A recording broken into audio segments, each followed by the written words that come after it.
Hopefully this works. You're live. Okay. That was touch and go for a second, but we're back. Our internet decided to be difficult. Our computer didn't want to make the camera work, and then the internet didn't want to work. So, that's fun.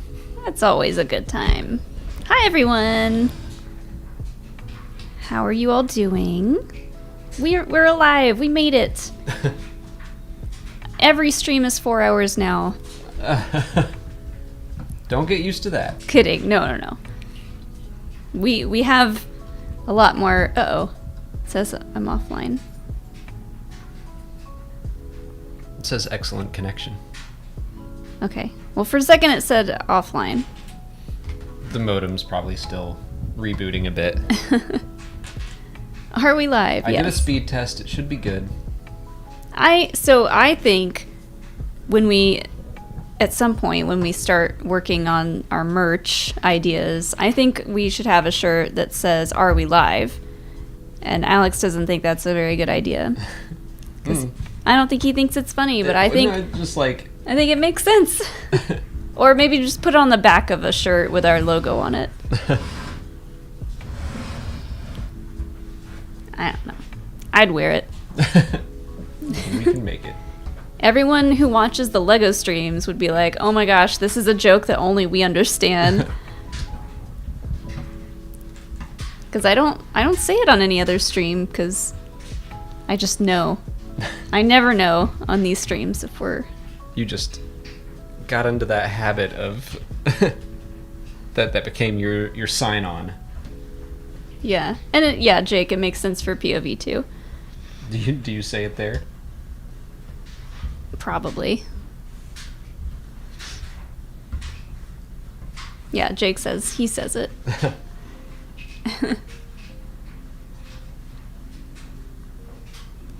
Oh man. So Rainman was asking if we slept okay last night. I think I slept great. Oh yeah, I slept great.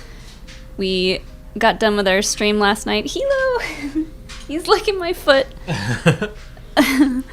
We got done with our 4-hour stream last night and proceeded to go downstairs and make a bunch of pizza rolls. We watched an episode of New Girl, and then we passed out. Yep. What's up, Chase? Thank you. Said my hair looks cute. Happy belated birthday. Yeah, happy I know that belated. was like a week ago, but Happy belated birthday, Chase. I followed a Jonathan Van Ness messy bun tutorial. Are you proud of me?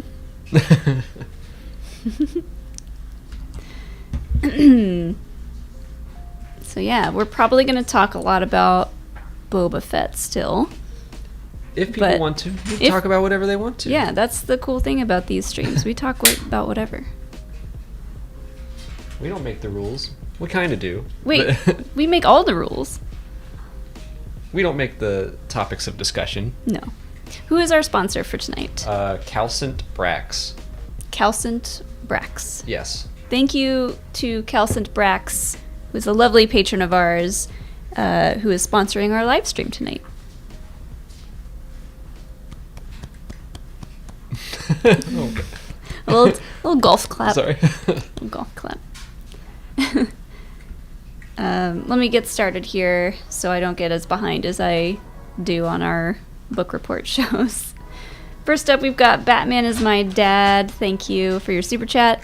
Do you think Obi-Wan ever just snorted some lizard and jammed out to his favorite Max Rebo record? Yes. It's been 10 years, or it will have been, between Revenge of the Sith and Kenobi. Like, he's got to be bored. He's got to do something to pass the time, and going on a vision quest, if I could do that, I'd do it every night. Every night. I'd go out there and punch a tree. At some point... Bring in stick after some. Molly, I got another stick. We got plenty of sticks. At some point... This one's a better one. At some point, would you continue to have visions? Or do you build up a tolerance to lizard?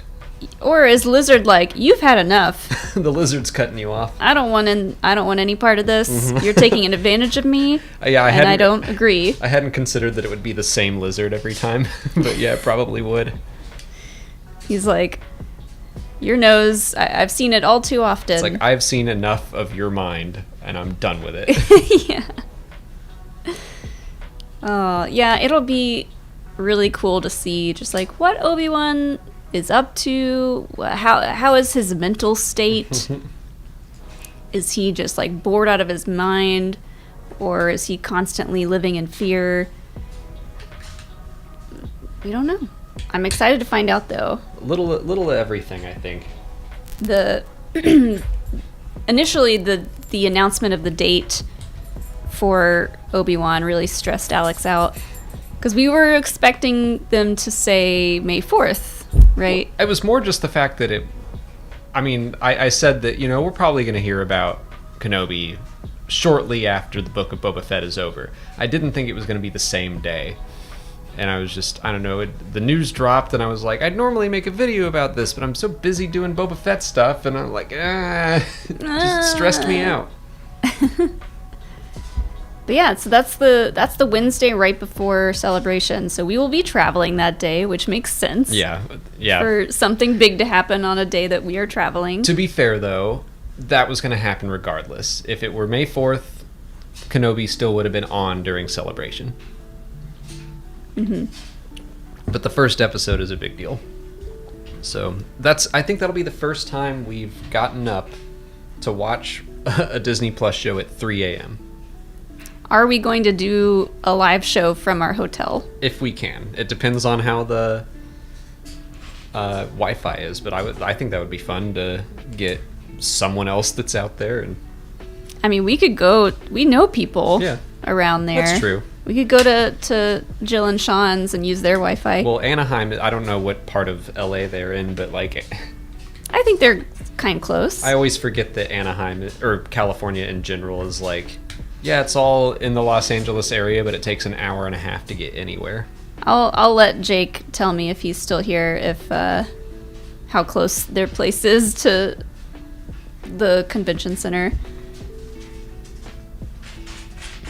Because Uber rides ain't cheap, y'all. Especially in California.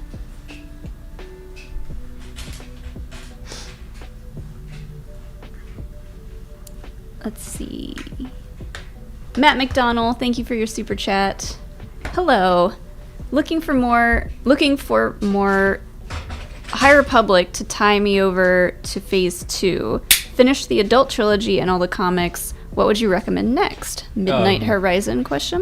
Yes, Midnight Horizon is... I mean, just go through all of the YA books, really, but Midnight Horizon is my favorite of the YA books so far. If you haven't read Trail of Shadows, that comic, that's one of my favorite Star Wars miniseries they have ever done.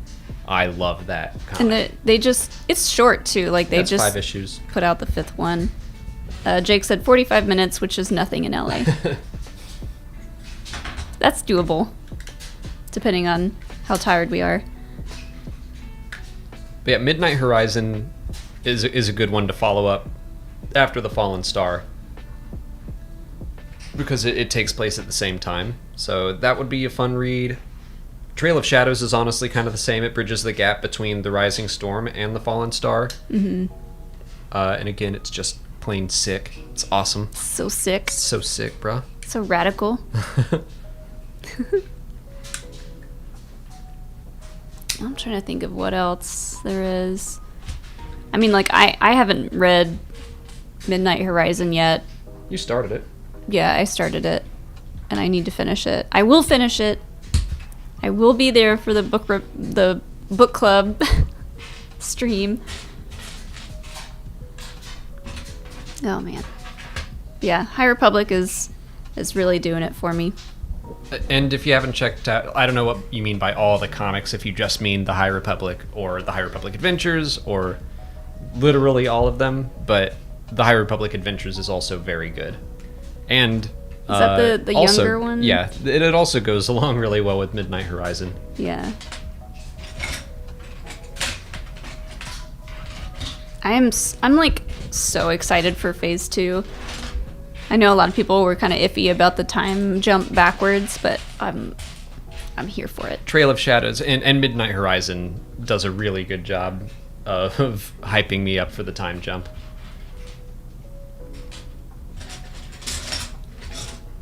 Joshua Bernard, thank you for your super chat. So Alex, in the world between worlds, could Luke save Biggs? Unfortunately, no. That's not how it works. And I won't change my stance even for Biggs. So it's now a running joke that towards the end of our longer streams, inevitably the world between worlds will come up, and it just drives Alex insane. It doesn't drive me insane. Because everybody will be like, well, isn't this possible with the world between worlds? And it's one of those things. I don't think anyone has asked me something that actually was like wrong or crazy in one of our live streams, but then like I immediately jump to people who have said like, oh, they're gonna retcon the sequel trilogy because of the world between worlds, and I'm like, what are you talking about? That's just silly.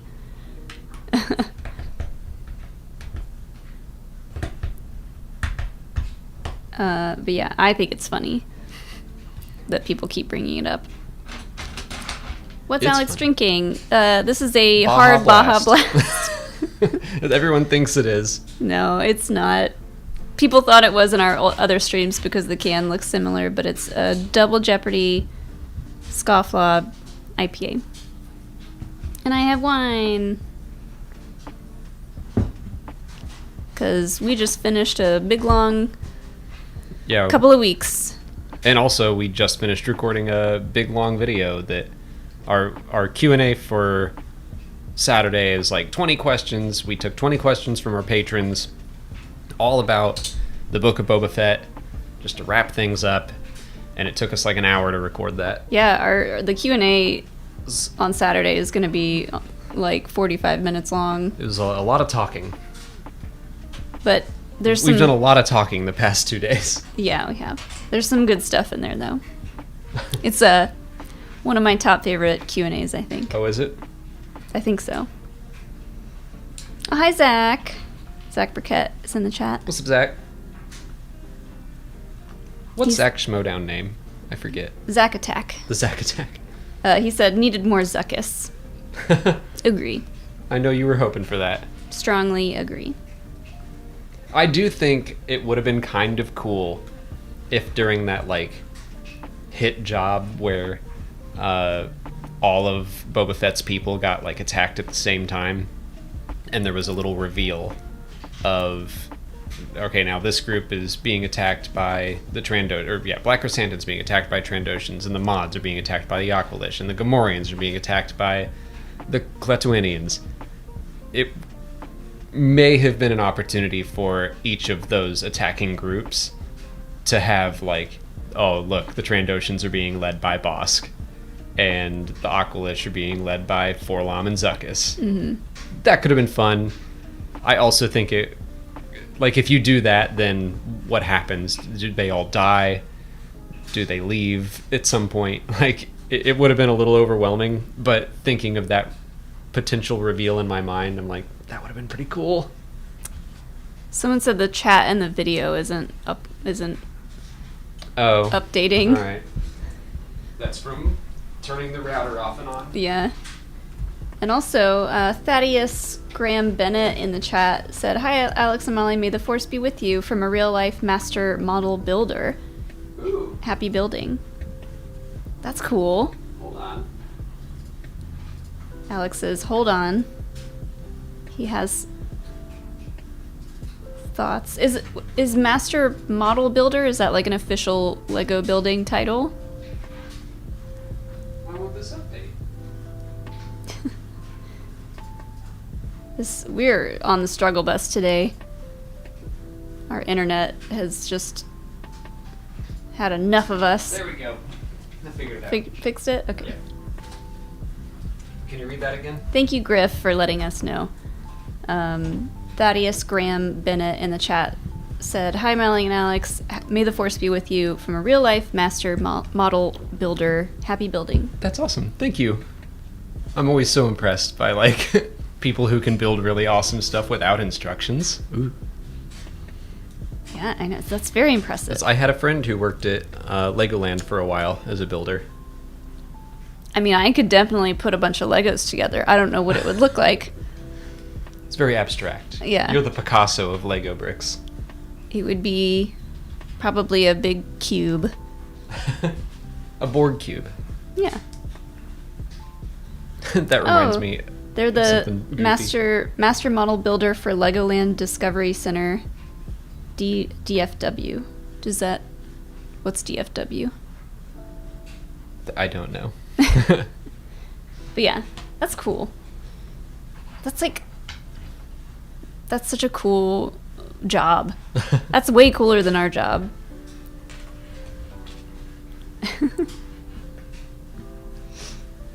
Mr. Shu, thank you for your super chat. I know Alex loves pilot stories. Has he ever played the Ace Combat games? Does he have an interest in real-life aircraft? No, and not really. I like sci-fi pilots, I guess.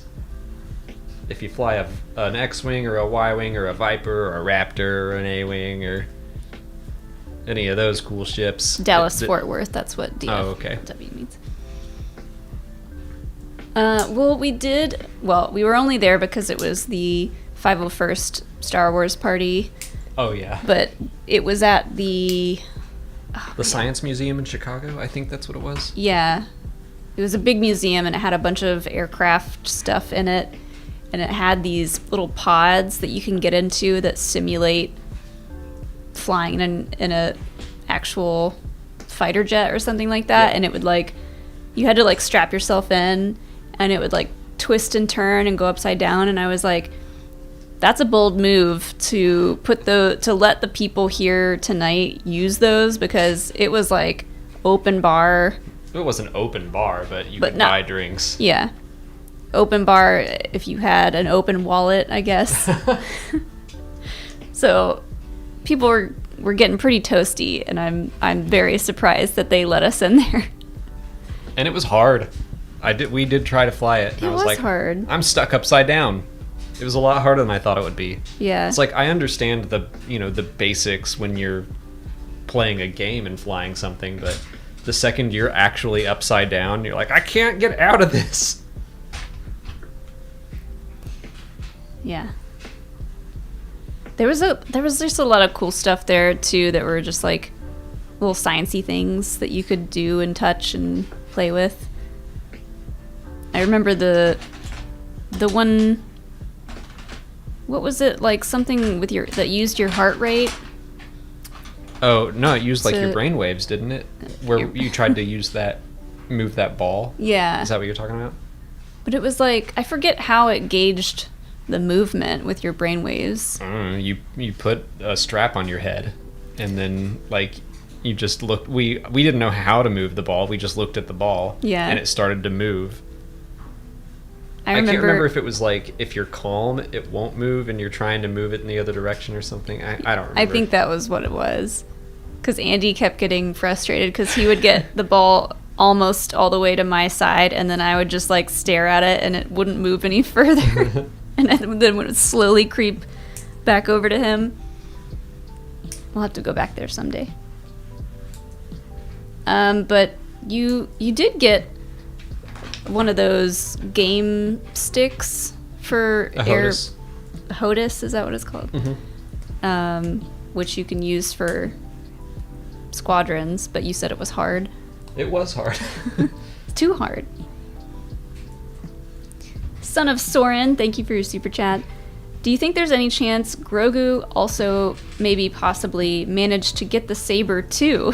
Seems like something he'd do, or at least attempt. He is a little sneaky guy. Do you think he snagged the saber right before Luke put him in the cockpit? I don't think so.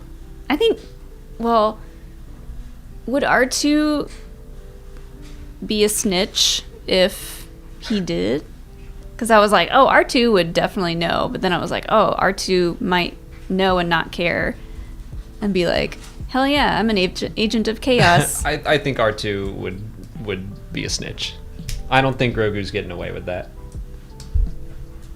So no, and I don't know where he'd be hiding it. Like, he doesn't have that much real estate under his little burlap sack to hide things. He's got enough real estate for that shirt, though. Yeah. That's skin tight, shirt. basically. How did he get into that shirt? How did Grogu get into the chainmail shirt? Okay. I need to know. Luke used the Force to disassemble it and reassemble it on Grogu. Ooh, that would have been impressive to see. Mm-hmm. Can you do that with Beskar, though? Once it's forged? Can you use the Mind Force to mess with it? Yeah, I guess not. It's not like Carabiners where you have a little link to undo. Yeah. Luke installed a zipper. It didn't look like it, but I have to assume it was something like that. It's one of those things where it's like, just don't question it. It doesn't matter.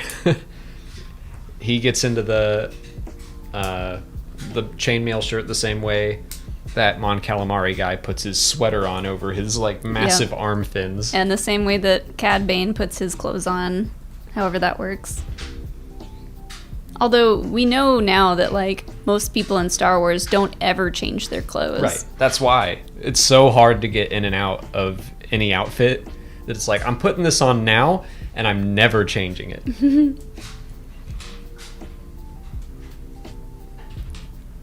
That would be a dumb video to do, but I kind of want to. About the outfits in Star Wars? Yeah, and to be like, why people never change their clothes. And it's like, it became a cultural thing because it's so difficult for so many species to change outfits. So it just became like galactically accepted that you wear the same outfit all the time. Well, it's also just like a statement of wealth. Because we know from the prequels, Padme was a queen and she had tons of outfits. And they even made a joke that, oh, we could sell the queen's wardrobe. It's probably worth a lot. That is true. So, less money you have, the less outfits you have. And you got to pick one good one and stick with it. Hope it works. If you had one outfit... Sorry, Jake has the next super chat, but I'm going to get to in a second. If you had to pick one outfit to wear for the rest of your life in Star Wars, what would it be? Like a Star Wars-y outfit? Yes. Or also, like I'm in Star Wars, or just in everyday life, I have to pick one shirt and one... Okay. Because honestly, it might be this outfit. It's that one. It's not this one for me, though, because this is just seasonally appropriate. Right. I had a little Valentine's Day shirt. I just like, yeah, sweatpants and a comfy shirt. I'll live in this forever, I guess. You didn't. This is working for you. You didn't buy any of that. I bought you those sweatpants, and we were sent those shirts. Yeah. But Mac Weldon sent me my underwear. Well, you ordered that. Yeah, I guess. And I think you got me these socks. Yeah. My Your Boba Fett socks. You need some Cobb Vanth socks. I guess these could be Cobb Vanth socks, actually. It's just Boba Fett's helmet on red. Yeah. On red cloth. That's... Ooh. Yeah, these are my Cobb Vanth socks. I would probably pick an oversized sweater and leggings and boots. In Star Wars? Super basic. Or in real life? In real life and in Star Wars. It's hard to not pick my gray sweatpants that I am literally always in. But, like, they're a little frumpy, to be honest. I did wear them to go to the grocery store today, though, because I do not care. What about in Star Wars, though? In Star Wars? That I had to wear all the time? Mm-hmm. This. The cape. Jacket. Yeah. If I'm in Star Wars, I'm gonna get a cape. Yeah. I don't know. So many... Your chair's falling apart. What? Screw just fell out of your chair. My chair? Yeah. This is mostly your chair. I don't know what you've done to it. but screws keep falling out of it when I sit in it. I don't know what you're talking about. I don't know what I would wear. My mind keeps going to Mara Jade, but I would not want to wear a full body, skin tight suit. Yeah. I think, there's the joke that girls in the fall start to dress like Han Solo with their pants and boots and vests and stuff. So yeah, I'll just go with that. Classic Han fall. You said you would dress basic, and you are. Fall. There's no year. Fall a long, long time ago in a galaxy far, far away. Instead of fall 2022. All right. That's enough of that. We got that figured out. That's enough of that nonsense. Jake Berlin, thanks for the super chat. With Boba Fett finished, what's your favorite story a la Rebels or Mando in Star Wars' new canon since Disney purchased Lucasfilm? Fallen Order, probably. Of all the new canon? Yep. That was just perfect for me. It's exactly what I wanted it to be. Wish I could experience that. If I could Eternal Sunshine of the Spotless Mind, my brain, and take that out just so I could play it again, I'd do it. Sorry, I gotta read this in from chat. Eric in the chat said, Alex isn't an old man. He can lift his legs up to show us his socks. Yeah, but it hurt. It hurt. It's very difficult, but I can do it. But it's hard. I think I gotta go with Mandalorian because it gave us Grogu, and I have never been happier when he's on screen. And I got BD1. He's my Grogu. Don't touch him. No. Last time you took him off the shelf, he started to fall apart. Yeah, it's funny. The movies have not been my favorite new things. I've enjoyed watching them all, obviously, but yeah, The Mandalorian's been super fun. The High Republic is just a blast to get into. I would put the High Republic pretty high up on my canon list. I might also say The Last Jedi, though. It's hard for me to pick between Rey and Grogu because both of those characters mean so much to me. But I think maybe Rey means more to me in a sense that, the way that she makes me feel empowered as a woman. Grogu just is adorable and cute. Grogu doesn't make you feel empowered as a woman? Not yet. We'll see. I'll figure that one out. I'll figure it out.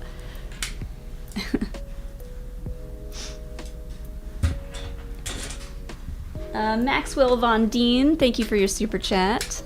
Here's a trivia.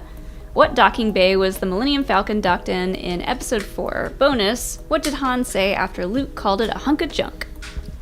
Well, that depends on which docking bay you're asking about. If it's in the Mos Eisley spaceport, it's docking bay 94. If it's in the Death Star, it's docking bay 327.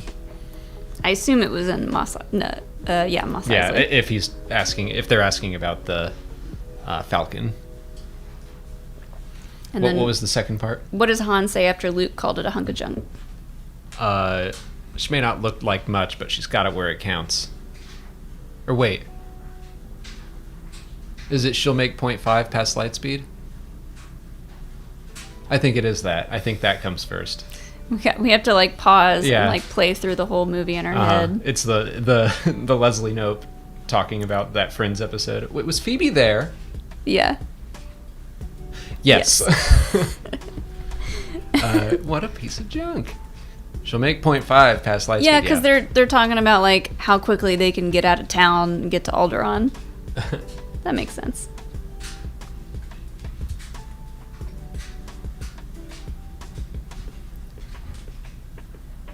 But thank you for some actual trivia. We're working on, I think, a new overlay because the Stump Me in Trivia thing is pretty hard to stump us. It's either Now you're asking for it. No, I'm saying it's either something we probably know, or it's something we never would have known. And I don't know. It was an old thing, the trivia stuff. Yeah, it was like for Schmodown and stuff, which Yeah. will come back eventually. We'll need it again.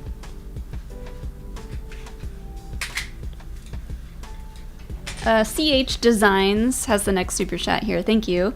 Anyone else getting a King Arthur thing from Mando? Guy gets magical sword that makes him king and has a wizard friend with magic powers. I like that. Yeah. Yeah, I absolutely think. I mean, Star Wars is rooted in mythology and fairy tale, and I do think that the story of the Mandalorian is going to be this orphan foundling bounty hunter, kind of like bottom of the barrel, not in our hearts, but to the rest of Mandalore. It's just some random dude who got thrown around by a mud horn and stuck in the mud, and he's gonna rise up to become the Mandalorian, the Mandalore. I still think, Mandalore. Yeah, I think it would Mr. be Mando. Mr. Mandalore. They call him. Mm-hmm. I like the idea that they would do something like they did with Falcon and the Winter Soldier, where at the end it was called Captain America and the Winter Soldier. I think that would be cool if at some point the show changes from the Mandalorian to the Mandalore, even if it's the last episode. I don't think he's got that position locked down. Not right now, but that's his journey. You don't think that's how this is going to end? I mean, that's okay if you don't, but I'll be mad at you the rest of the night. I don't think he wants that responsibility. I think he doesn't right now. I think he will potentially get to that point, but then give it up. He's got Grogu to take care of. That's fair. He can't be the leader of Mandalore. Yeah, to be fair, that was another thought that I had when yeah, you're right. That's a possibility, because the Sanctuary episode where he's like clearly not ready to just settle down. He wants to come back around to that. Yeah, he wants to still be a bounty hunter. And every time that we see him like committing violence, we'll watch Grogu watching him commit violence, and so I think he will see that, like, oh, that's not really how I should be raising my son. But I do want to see him be Mandalore at some point. I think it could happen, but like I said, he's not going to want to keep that status. I don't think. Then again, like, who was the last person who was Mandalore that we saw them like do a really good job? Oh, our laundry's done. I hope Tar Vizsla did a good job, but he might have been the last one. As a Jedi Mandalorian, I'm like, he probably did all right. Yeah. That's the thing, though. Like, Star Wars is telling these stories now that it's all about breaking the mold and, you know, just exploring what it is to grow as a person. So I don't know. Mandalore could just not be a thing anymore. It might be at the end. I've definitely seen people throw around the idea that they'll destroy the Darksaber at the end of the series, which I wouldn't hate. People are talking about the laundry sound in the chat, and it's funny because that always happens in our POV streams on Jake's. Cause Jake is always doing laundry. He's not doing laundry. The machines are doing the laundry. Right. But yes. Is that what you say on the... Never going to give credit to Jake for doing laundry? He works hard. He does work very hard. But every time someone is saying, I'm doing laundry, I'm like, no, you're not. The machine is doing laundry. You're sitting and waiting patiently to fold clothes. Which is the worst part. It is. Because it's the part we have to do, I guess. Yeah. Eventually, we'll have folders. I can't believe we can put a man on the moon, but we can't get an automatic folder. All right, old man. Caden Stab, thank you for the super chat. Thanks for keeping things real and not just ragging on everything Star Wars does. Always better to look on the bright side. Stay safe at Celebration. Thank you. Thank you. Yeah. I agree. We would become very boring and not fun to watch if we just hated on everything all the time. I think. It's a universe that's given me so much joy, and I don't love everything that comes out now, but occasionally I'll stumble across Fallen Order and I'll be like, this is the best game in the world to me. I mean, this is the job that we have chosen to do, and we get to do it full time, which is a very lucky thing. And it always, like, I'm always confused when I see people doing the same thing that we're doing, making this their job, who just love to hate Star Wars. It would make me miserable. Yeah, those people have to be miserable in their lives. But, like, they're making so much money off of content that they're just, like, hating on everything. So, I don't know, like, I find that to be living a very sad and unfulfilling life. But like I said, they're making good money, so they probably don't care. Rant over. I'll get off my soapbox here. Stuart Tierney, thanks for the super chat. Once the human race has gone extinct... Oh, no. Do you think the next intelligent species will evolve to evolve will enjoy all the Legos we have left them behind? They'll be stepping on them and just being angry, so... I hope so. I hope they figure out whatever they're for eventually.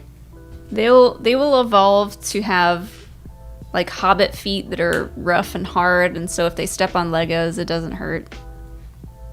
That's going to be the prime danger in the future. Humanity is gone. All that remains are Legos, so we developed hard feet. Hard feet, yeah. That's the future of the human race. Mm-hmm. Harder feet. There was a time in my life where I wanted to actively try to build up calluses on my feet so I could be more like a hobbit. Aww. I just... Look at you, a married man. Walk... Who'd have thunk? I just walk around barefoot all the time. Like, eventually, this will be worth it. How'd that turn out? I don't know. I think I was able to walk around barefoot and be alright. Then I stopped. Now his feet are soft like baby feet. No, they're not. No, they're not. They're gross. Chat is loving this. They're loving foot talk. We'll see. Thank you for your super chat. Alternate finale. Cad reveals Fennec killed the Tuscans. Boba gives Fennec crazy eyes. Family starts to fall apart. Parkour plus jetpack pursuit. Truth comes in season 2. Hey, all that is stuff that I've seen people say that they wanted to see, and it'd be interesting. I'd watch it. Everyone thinks Fennec is going to betray Boba, and I don't think that's the case. And I think the Pikes would have used that as leverage if that were the truth. If Fennec Shand had been hired to kill the Tuscans and she did it, like, I think the Pikes would have definitely tried to drive a wedge between Fennec and Boba. Mm-hmm. Yeah, I mean, there's still a lot of people that think that Fennec is eventually going to betray. I don't buy Boba. that. I don't either. I think Boba's teaching her a lot of valuable lessons too, and he's teaching her to have a little bit more finesse in some situations. And that, like, she's allowed to settle down for a little while and not worry about just where the money is and where the jobs are. Yeah.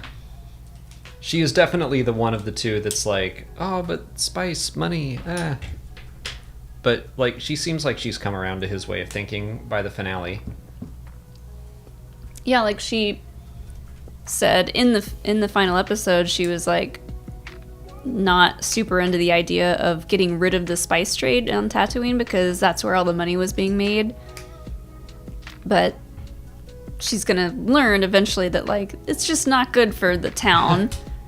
And like as she gets to know more of these townspeople, which by the way, her and Drash's little moment, and her and the lady from Freetown, adorable. Adorable. I ship either of those. Anyways, yeah, I think she has a lot to learn still, but she's getting there. I do enjoy seeing her kill savagely, though. I did like the assassin scene.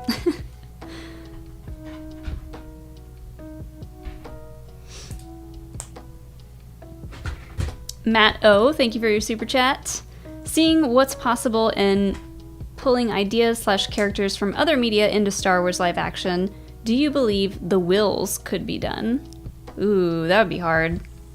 I mean, that's... George Lucas was apparently talking about doing that for his sequel trilogy pitch, exploring the Wills a little bit, but I don't know. We don't know what they are right now, except for some joke stories in the From a Certain Point of View books, which I would not consider, like, that's the canon Wills.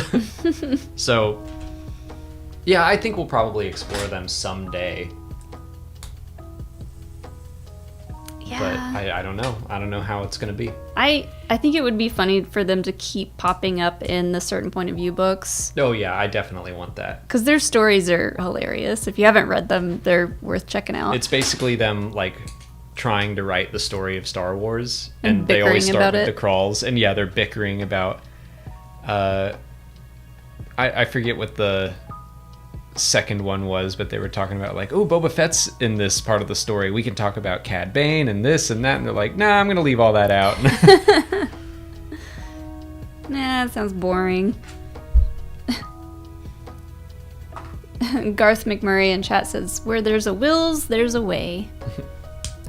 There you go.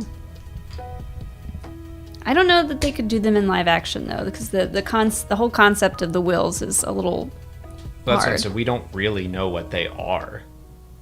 We've just heard about the Journal of the Wills and stuff. Mm-hmm. So, I mean, we had those Force priestesses, but I wouldn't consider them to be Wills. So at some point, they'll probably... They're a bunch of won'ts. Very good. They'll probably nail that down at some point.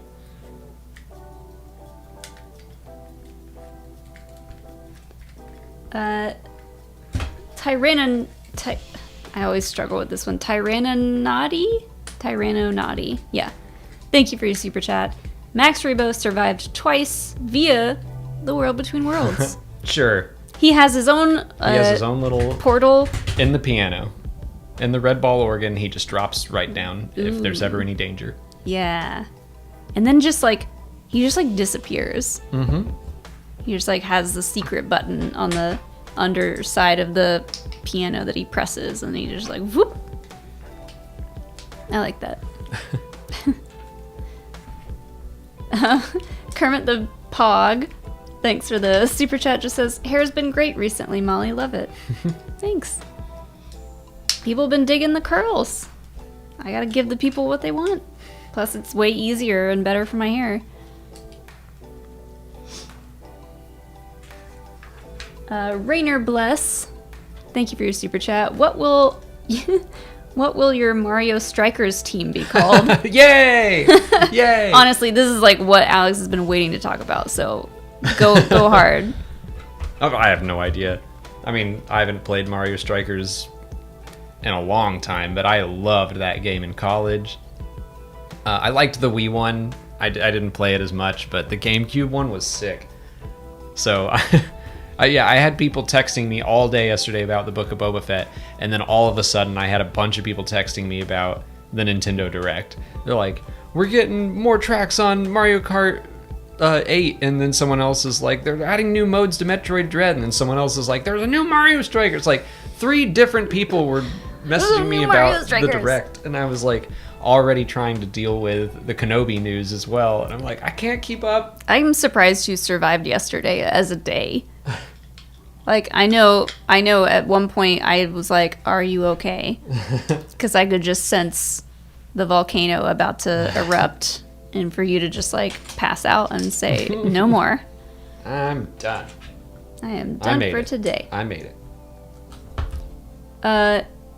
I know you've talked about this like recently, probably too. Is Mario Strikers the soccer one? Yes. Or you played that. Football? Uh-huh. For our European friends. They say it is a soccer-like game in the trailer because it's like Nintendo spans across the entire globe. You can't just call it soccer or football because they got to kind of play both markets. Well, not even that. It's just the rules are pretty iffy. Soccer-wise. Like, sometimes someone will just pick the ball up and chuck it. Oh, and it's like a hardcore soccer/football fans are like, no. Yeah. You can't do that. That's not soccer. It's like, we know it's strikers. Sir, this is Nintendo. I gotcha. Red shells are not allowed in real soccer. We know. I've never played that, I don't think. Yeah, you have. I think you have. Did we do a yes. a drinking game version of it? Then I probably did, and I don't remember.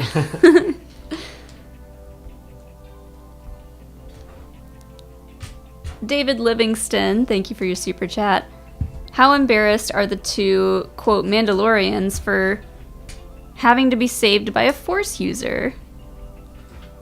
I think Din's used to it by now. Oh, Din was absolutely the damsel in distress in that whole King Kong scenario in the finale, and I am here for it. Did Boba Fett have to be saved by Grogu?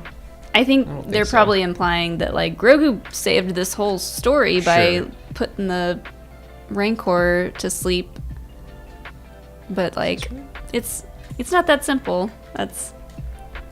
There's a lot more to their stories. And Boba Fett wasn't around for that. Like, that's all. But Din was absolutely saved by. They're all being saved by the concept of having balance in your life.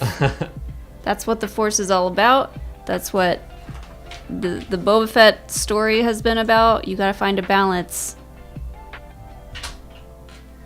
It's all the same, man. Where's that lizard? I'm going on a journey. Every Star Wars story is the same, man.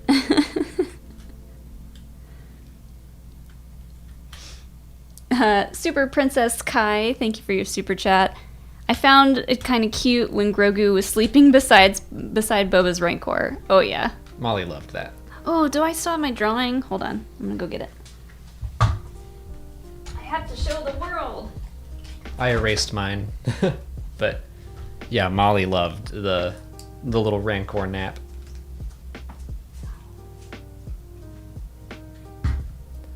Now I'm just sitting here by myself, talking to myself, which popped into my head because the new Jurassic Park trailer came out today, which I'm excited for. Another Jurassic Park movie. Okay. The past 2 haven't been great, but that's all right. I'll see more dinosaurs. Ugh. The Rancor is basically a dinosaur. That's true. This was my drawing for last night's Book of Boba Fett stream. Look at him! It's not my best work, but you know, I did it in like 10 minutes. Little snooze buddies. I'm proud of that one.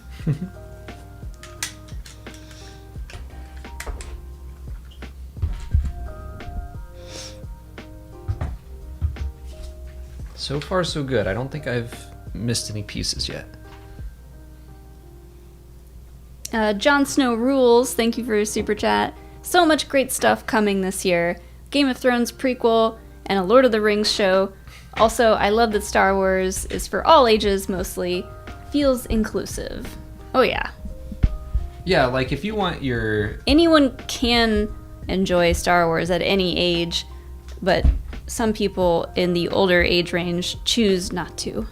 If you want like some R-rated Star Wars, just go watch The Expanse. Oh yeah. Or if you're more a fantasy person, go watch Game of Thrones. Like, I assume Lord of the Rings will probably be more in the PG-13 area, so that's more the Star Wars speed as well. Mm-hmm. Wow, that went on easy actually. That's nice. Usually that's a lot more difficult. Wow, you flew through that bag. It's basically the same thing I did last week, so I guess I'm just...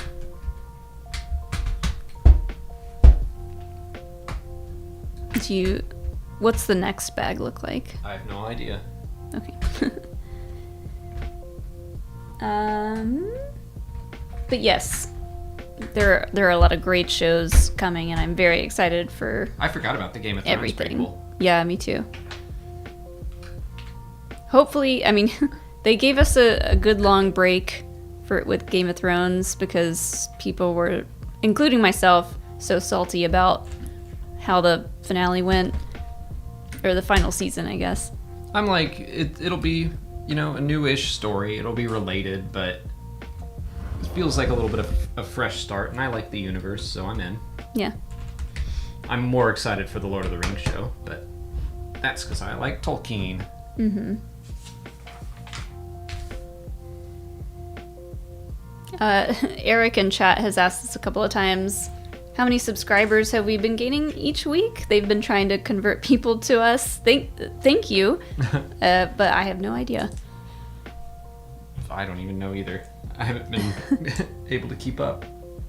We have been growing. Yeah. Which is great. So. All right, I was like so proud, and I'm like, that's wrong. That's way too many blue pieces.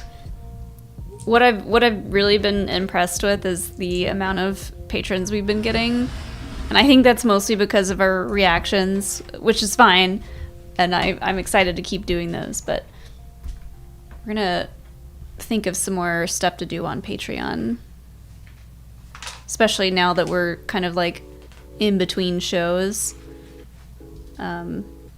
We do have some plans for some Fallen Order stuff, so I was saying that we could do like the bloopers or the outtakes of those streams on Patreon.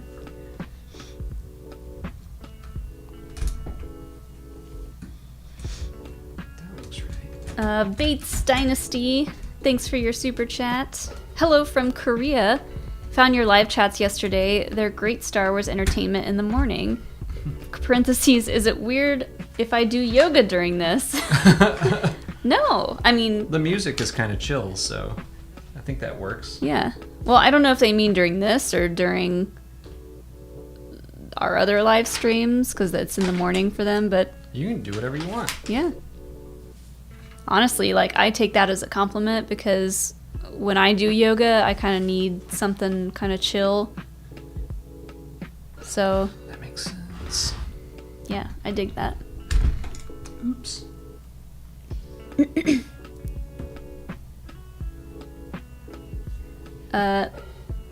Feral and Fiction, thanks for the super chat. February 14th, will there be Star Wars couples video on the channel? What does that mean? like a Valentine's Day related video on Monday? As of right now, no. I don't have any. It's gonna be Book of Boba Fett related. Should we just do a video all about our various shipped characters? Cobb Vanth and me. And that's it. Wow. Is that what you mean? Wow. Happy Valentine's Day. Happy Valentine's Day. Happy Valentine's. J Bell, thanks for the super chat. How would clones in the Republic Army have adapted to fighting those Scorpneck droids? They didn't roll grenades into the shield like droidicas. I was like yelling at them to do that. Just like, go do the thing. Just move slow. That's all you have to do. But they don't know that, I guess.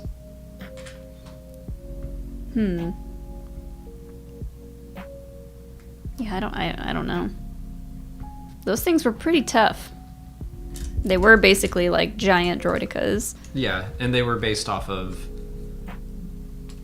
concept art from Attack of the Clones, which was apparently itself based off of concept art for the droidicas from Episode 1, which is interesting. There we go. Okay. I was like, where are all these supposed to go? Found it. Speaking of Game of Thrones, this next super chat comes from Jon Snow Rules. Thank you. I'm in university, but you help me to de-stress. Smiley face. Aw. Thanks. I would never, ever, ever want to go back to college. Like, there's been parts of my life since leaving college where I'm like, I could go back and, like, actually graduate. And then I'm like, no. I'd rather talk about Star Wars on the internet. I've considered, like, going back for a film degree or something every once in a while, but I don't know. If I ever went back, I'd probably be much older, and it would just be like, this is just something I feel like doing, and I'd probably have a lot more determination to actually do it years down the road when I mean, we've got a friend I'm right too now old to do anything else. doing a computer science degree, and he's 2 years older than we are. He's in there with all the youngins. Yeah. It would probably be like one of those things that would just make me feel young again. Mm-hmm. You don't need that. I'd go back to school. Aw. Stop. Happy Valentine's. Stop.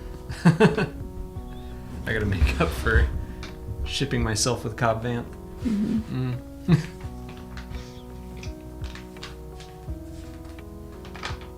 College was tough, though. We're both college dropouts. I don't condone that, but I'm just letting you all know. The whole system is so messed up. You're saying like a lot of like you put a lizard up your nose earlier, and you're just like, the whole system's messed up, man. It's messed up, man. Student loans are you just gotta find your balance. Out of control. Yeah. I have a lot of thoughts on the school system that I won't get into here tonight because it is very boring. Seems like you want to. No, I just go to trade school. Do you guys realize how much money? Oh my gosh! Do you guys realize how much money plumbers make? They make a lot of money. Like 3, 4, 5 teachers' salaries worth. So if you're not afraid to work in like pee and poop, be a plumber. All right, that's it. Different soapbox. Funnyman8124, thanks for the super chat. Hey guys, I'm currently reading all the comic books in chronological order. Oh, wow. And I have a question. Can I skip the Star Wars (77 to 86) comics? If you don't want to... I guess if you're just doing canon stuff, then yeah. Because those are all considered legends now. They're still pulling things in from those comics, but no, you don't need to read them for this version of the universe. If that's what you mean. They just said currently reading all the comic books in chronological order. Yeah. I feel like those are probably the comics that are the most just like out there. Oh yeah, they're wild. So maybe just find the ones that are the wildest and read those. I kind of want to go the one where through Leia them. is getting married or something. Or that one's actually from Dark Horse, so that's Oh. from like the 90s. I Really? think. Yeah. Yeah, that was Trioculus or Triclops, one of those. Huh.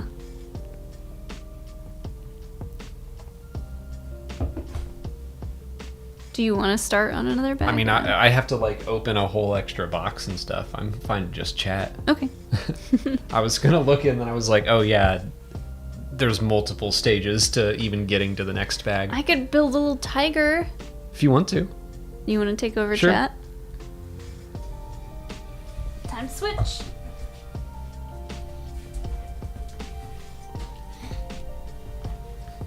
Oh, it's the year of the tiger thing. Uh-huh. I didn't realize that.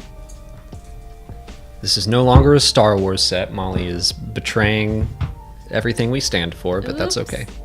This is a free little set that we got. With... What did we get with that? Was it this?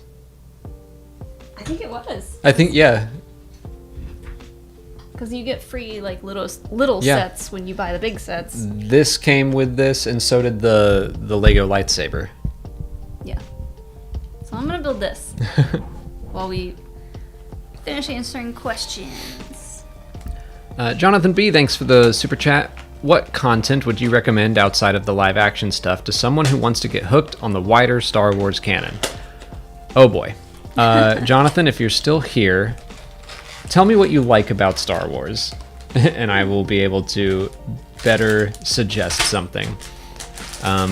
Because there's so much, and it's like, if you like the Jedi, then I would send you one direction. If you like pilots, I'd give you something else, but I really enjoy the books. The video games right now would be an easy next step. I think that they have important stories, especially if you like video games. Fallen Order is probably your best bet. It's a wonderful story and super fun. Tigers explained when. Sorry, this part's loud. But it's also like ASMR. I was just going to let you... Is it? I feel like that would wake me up. It's like the opposite. Everyone has different ASMR preferences. My ASMR is pots and pans banging together. Your ASMR is apparently Cobb Vance saying anything. Think it through.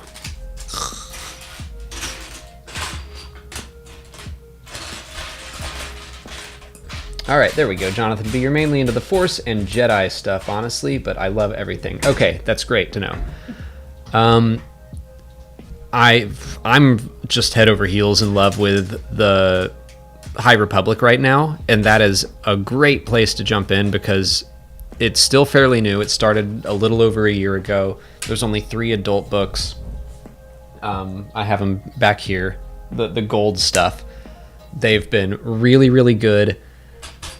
And you don't have to know anything else other than, you know, what a Jedi is. It's a completely separate storyline. So if you wanted to start there, check out Light of the Jedi by Charles Soule. It is one of my favorite Star Wars books. But if you want something a little bit more familiar, yeah, they haven't really done a ton of Jedi stuff in the books because, like, you know, the sequel trilogy was dealing with that.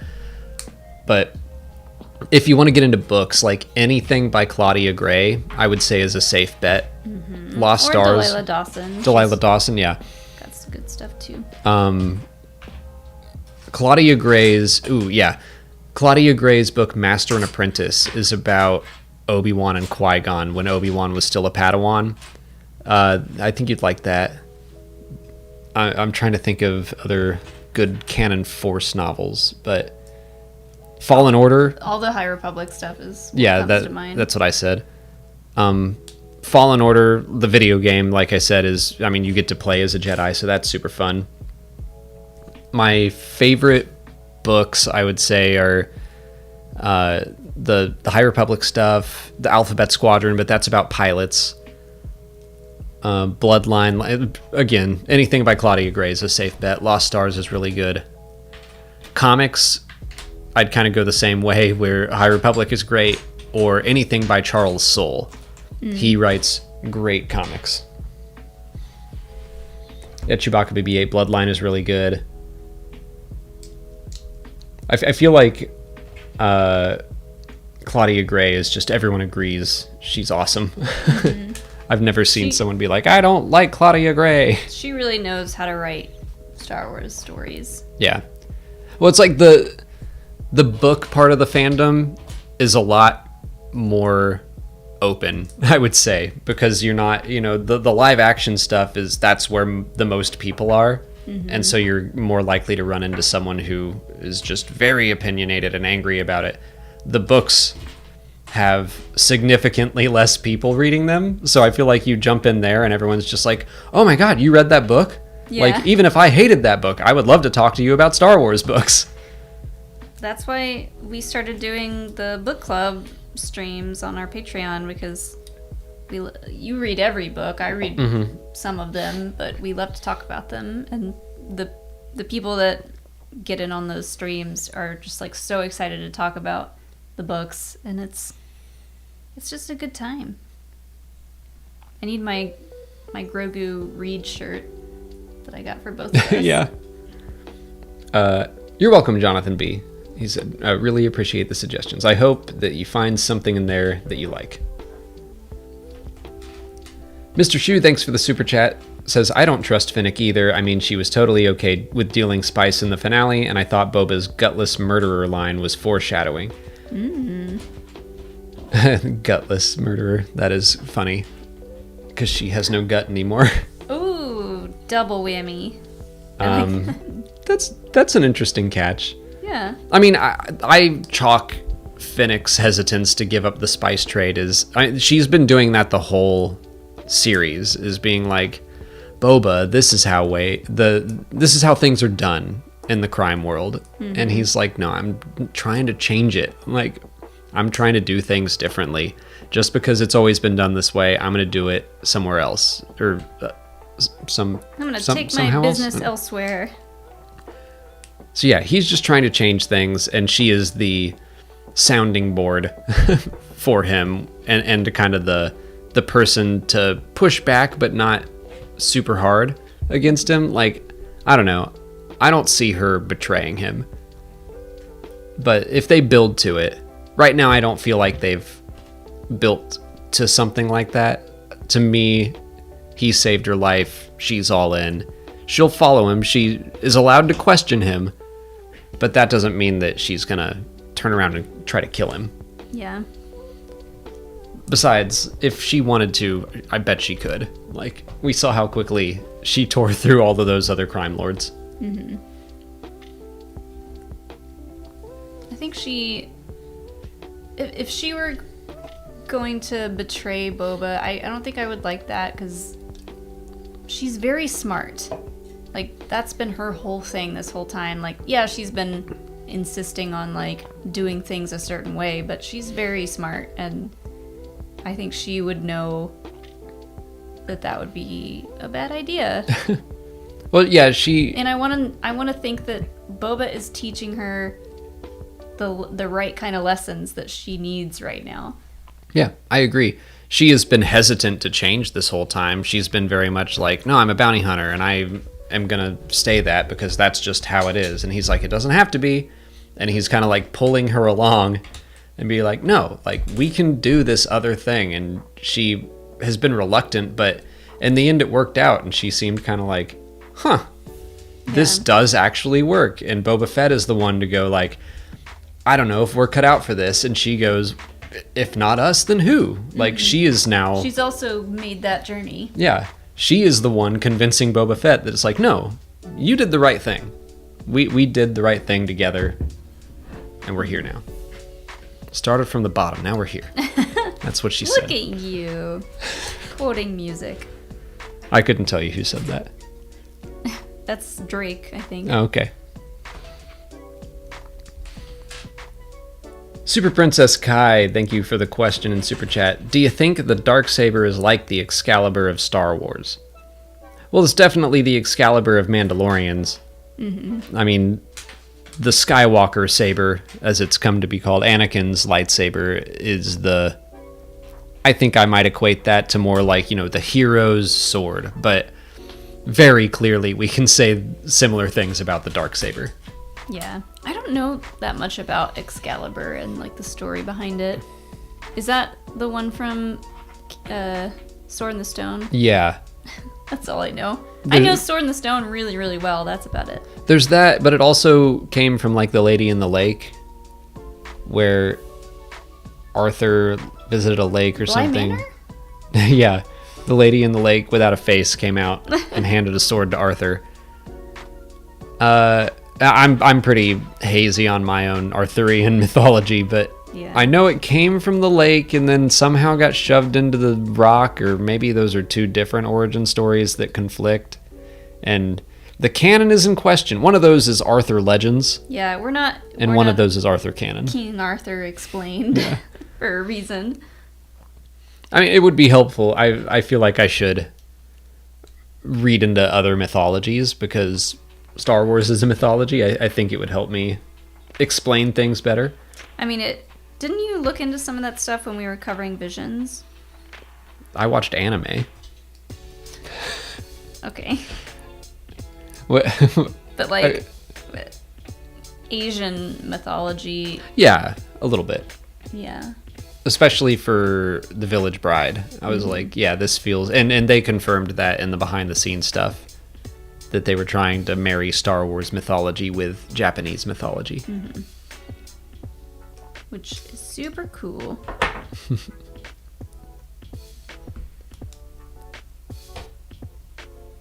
Oh, Doomslayer 420, thank you for the super chat and the compliment. It says, don't worry, Alex, we think your hair looks great too. I woke up like this. Alex goes to Great Clips to get his hair cut. That's down the street. And how much do they charge for your haircut? Like $20? $20. I don't know why you can't just go to Great Clips. Like, they do such a great job. Do they? Doomslayer says that they do. Do you think they do a good job? No, not really. I think they I've definitely come home from Great Clips before, like, oh. but I'm also like, it's gonna look fine when I put it up. It doesn't matter because you slick it up and it's fine. But like, I think you get what you pay for. Well, I pay for sexy. Okay. No comment. Mm-hmm.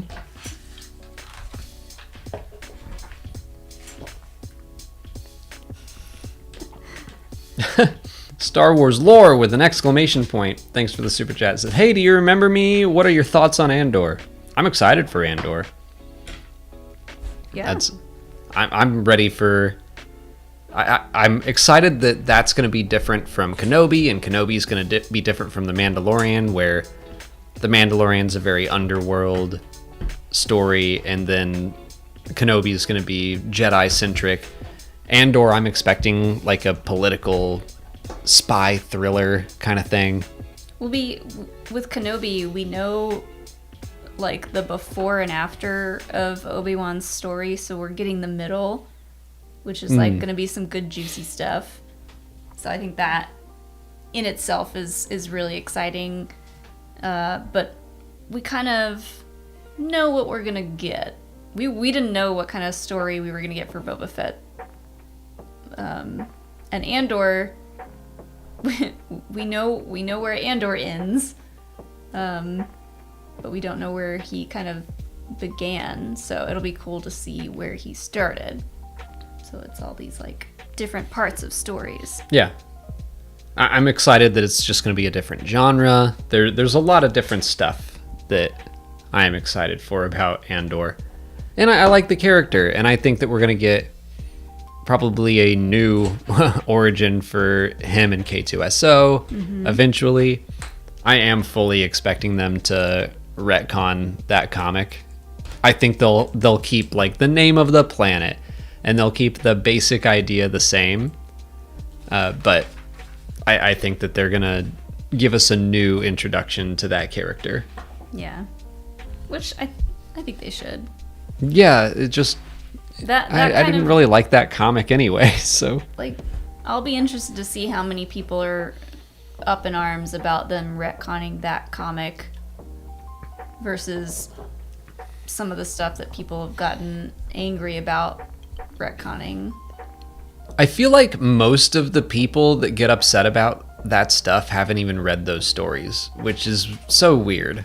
Like, people get all up in arms about the Yoda's lightsaber, but wasn't it destroyed? And it's like, I mean, yeah, but if you just sit and think for 2 seconds, you can rationalize an answer. Any opportunity for someone to point something out that a Star Wars creator has done and be like, oh, classic.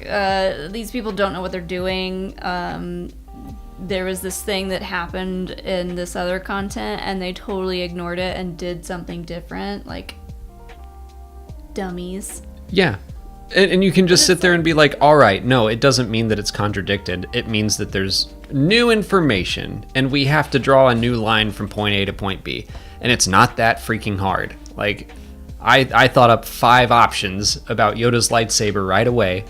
Granted, I'm used to doing that because, like, people ask us that kind of stuff all the time. And I like doing that. Mm-hmm. I wanted to make that clear in that video, that I'm like, people asked me that, and I was like, ooh, like, this will be fun. Ooh, and, a challenge. Yeah. No one asked me in, like, a, well, explain this, Mr. Star Wars Explainer. Mr. Explain. Yeah, no one was being mean about it to me. But I saw some people being like, oh, the Lucasfilm story group did this and that, and they ignored this comic. And it's like, if you just give it a second, think about it. Give it a second. Yeah, just give it a second. Every anger sells. Yeah. We know that because it's not just Star Wars, it's everywhere. Well, it's more like it's the complete lack of creativity on the reader's part, where I'm like, yeah, you don't know the answer, but that doesn't mean there's not one. And you might not ever know the official answer, but you can think up one instead of just being like, they didn't spoon feed this to me, so it's garbage. Yeah. I'm like, ugh. Do you know how stories work?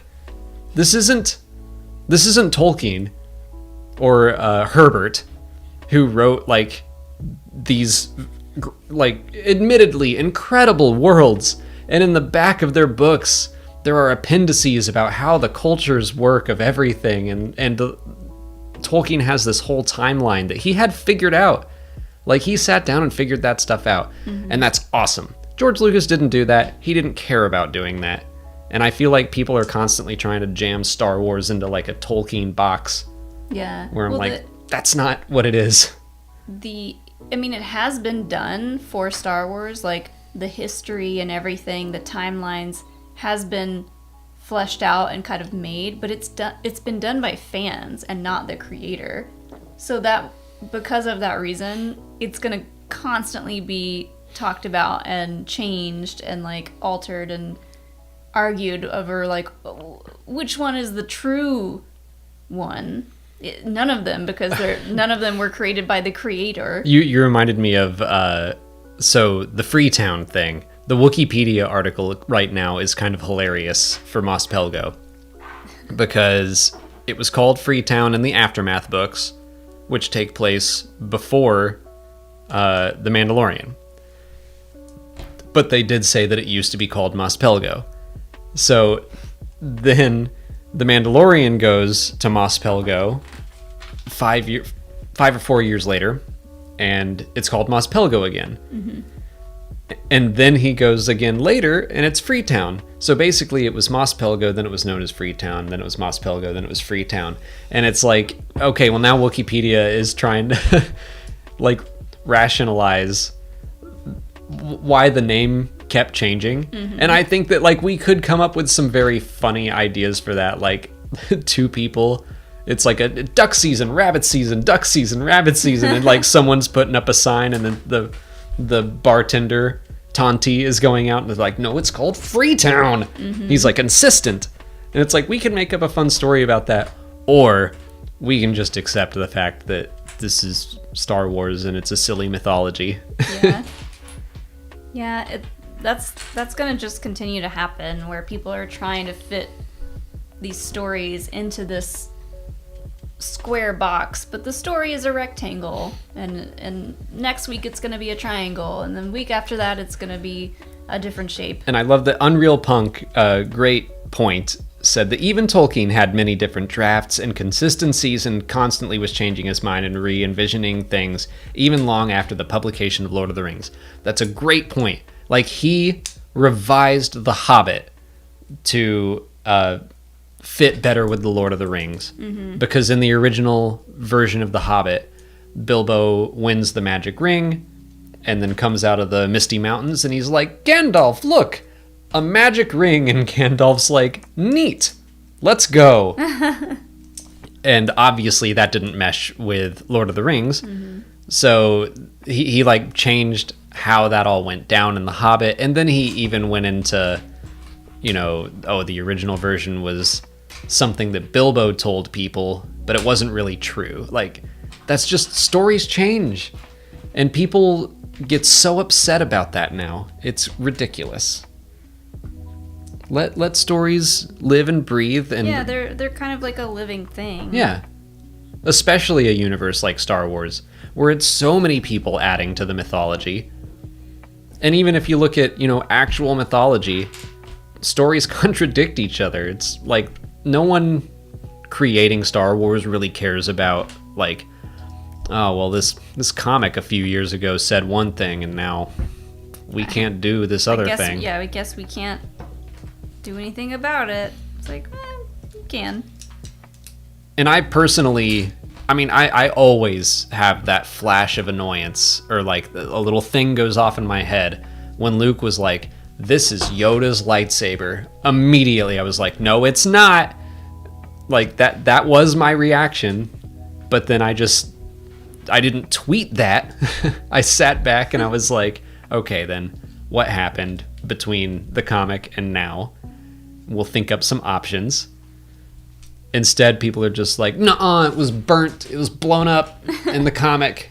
Destroyed by Masamita. So this is garbage. This is terrible. All right. Now this is the curse of the laptop. Like, you have the soapbox now. I'm sorry. I feel like I went off on that for a while. Because Star Wars lore said, what are your thoughts on Andor? So sorry. What happened? This is the real deal, guys. Everyone who tunes into the LEGO streams, they're getting the real stuff. No scripts. All of our other videos are scripted or recorded, edited. Can't do that here.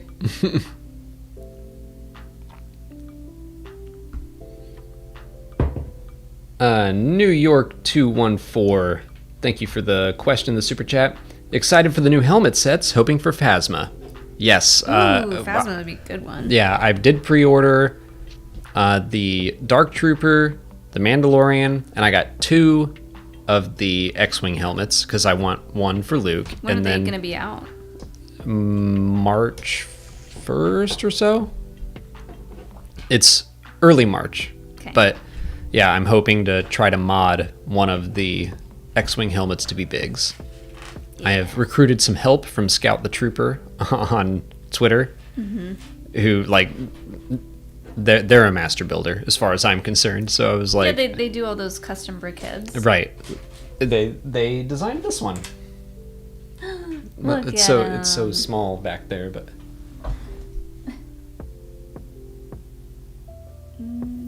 yeah, there he is. yeah. So I have recruited Scout to see if we can mod the official set to have the yellow and black checkerboard. We'll see though, because it looks like a lot of stickers on that set. So maybe I'll just have 2 of them.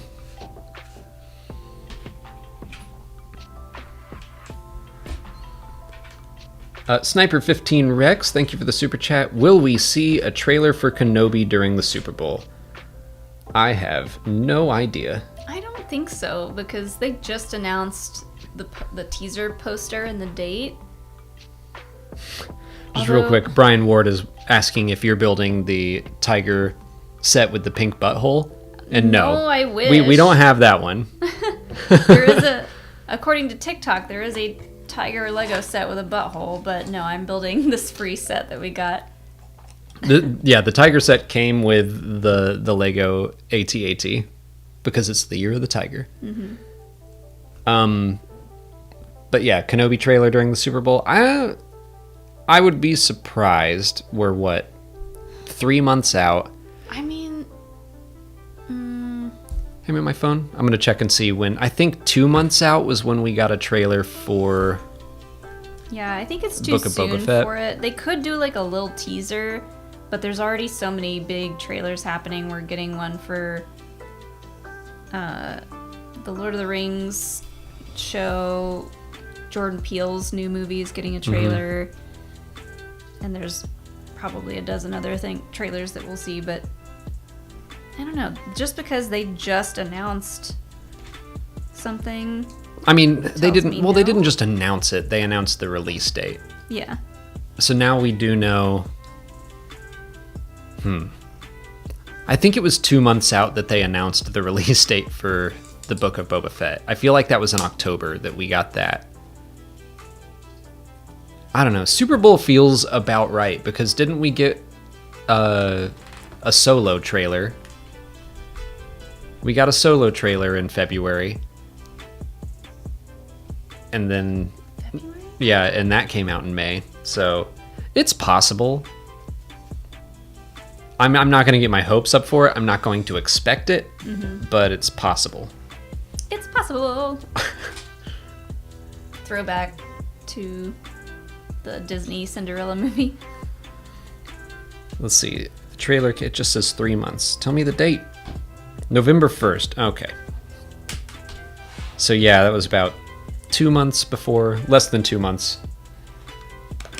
But I don't know. I'd love to see something. Hard to say. I would love it if they did, because it would kind of like be the perfect little fix after the slump after Book of Boba Fett is done. Slump, the few days of slump. Well, I mean, why did they release the teaser poster and the announcement? It's because like something just ended. Now let's put this new thing out. Who do you think's going to win the Super Bowl? I don't even know who's playing in the Super Bowl. I was just going to see if you were going to throw a name out. Because I see people predicting it, and I'm like, oh. I think I'm going to win at making buffalo chicken dip and eating it. Yep. I'm going to win it overeating. I'm going to win it eating all the things, all the snacks. Ooh, we should make hot dogs. Okay. Sounds good. I don't know why. Hot dogs really always sound good. Diego Imanol, thank you for the super chat. Never had a Tamagotchi. Got for Christmas the R2D2 one, and it's great. If they do if they did one of Grogu, will it outlive us? I mean, every Tamagotchi ever is probably going to outlive us because of how recycling is terrible and doesn't work. That was your weirdest one yet. Molly got like 8 R2D2 Tamagotchis. I didn't want 8. Molly ordered 1 Tamagotchi and Amazon sent her 1 like case of Tamagotchis. I got like a showcase, a cardboard little showcase of several Tamagotchis that they meant to send to like a warehouse somewhere. So I have a couple. I do like the idea of a Grogu Tamagotchi that like never grows up and just stays a little terror. And it's always hungry. Your entire life. Yeah, it's always hungry. It's constantly getting into things and causing trouble. And you're like, yeah, I just have to take care of this for the rest of my life and then I will die and this Tamagotchi will outlive me. I like that. Simple enough. This set had more pieces than I thought it did. But I think I'm like halfway done. That looks about right. Jay Bell, thanks for the super chat. What is your favorite piece of Star Wars merch or memorabilia that you own? What is the first thing you would grab to save from a fire? Ooh, we've gotten this question before, and I always struggle to answer it, more so now because I have such an extensive Grogu collection. I mean, I know what you should say. I know what I should say, too. What should you say? The lightsaber. Oh, really? That's not what I was going to say. Grogu? The Graflex? Mm-hmm. I mean, yeah, that's a good one, but... What? I don't know. I thought you'd say Grogu, the sideshow Grogu. Oh, yeah. No, because you can still buy that. They only made so many. Well, I would... I mean, same for the Graflex things, I guess. But I have a better story for the Graflex handle. Yeah, that's true. I think I'd grab my Biggs helmet. I think that's what I would want. Sorry, everything else. It's all staring at me, judging me. I mean, to be completely honest, I don't know that we would grab any Star Wars stuff. Yeah, I'd grab Pippin, and Hilo would just run out with us. Yeah. Okay, so my arms are full. What are you gonna get? I'm saving all the pets. Molly's running around grabbing toys. Our phones. That's probably true. Our cameras, maybe. We've got a lot of camera equipment going on up here. No, I honestly don't know. That's a hard one. I think just pets would be fine. All of our work is saved to the cloud. We'd be fine. Is it? I don't know how to use the cloud. You know how to use the cloud. No, you use the cloud all the time. How? When? We'll talk about the cloud later. If I'm using the cloud, I don't know that I am. There's so many different pieces now. What?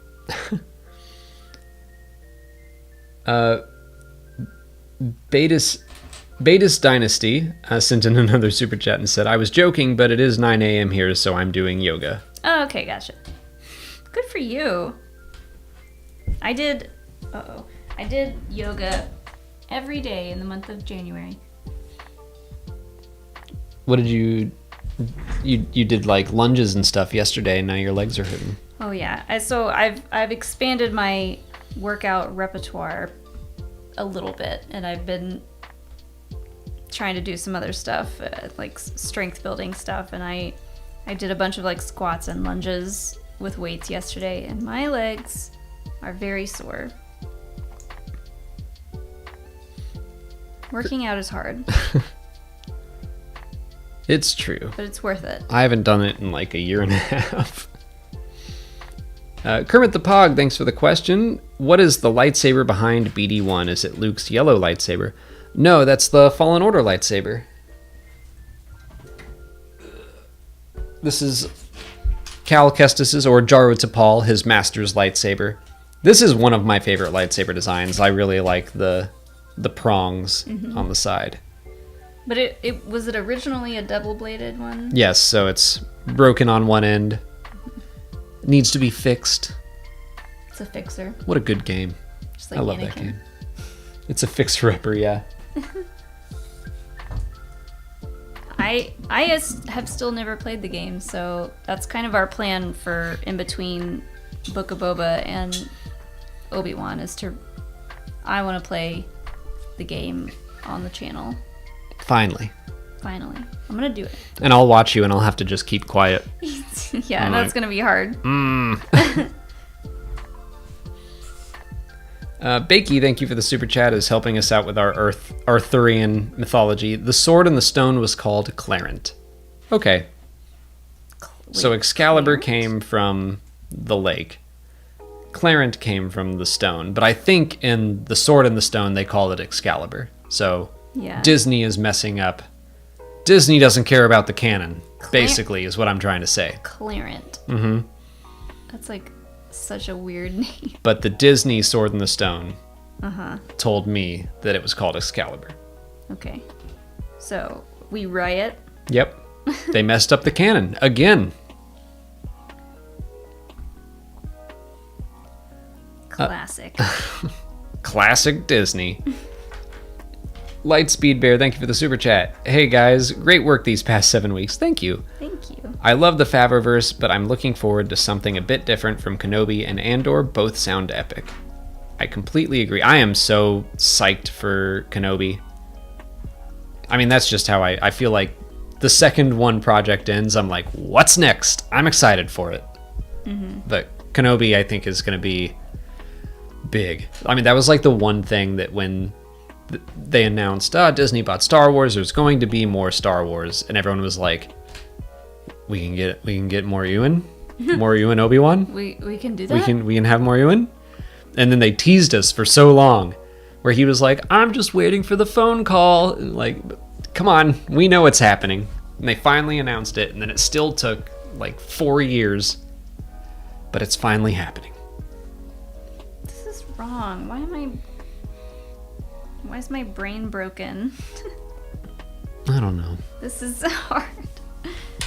I keep getting confused as to which direction this is showing me to do this, and hold on. That's definitely wrong. I just gotta start this part over. Okay.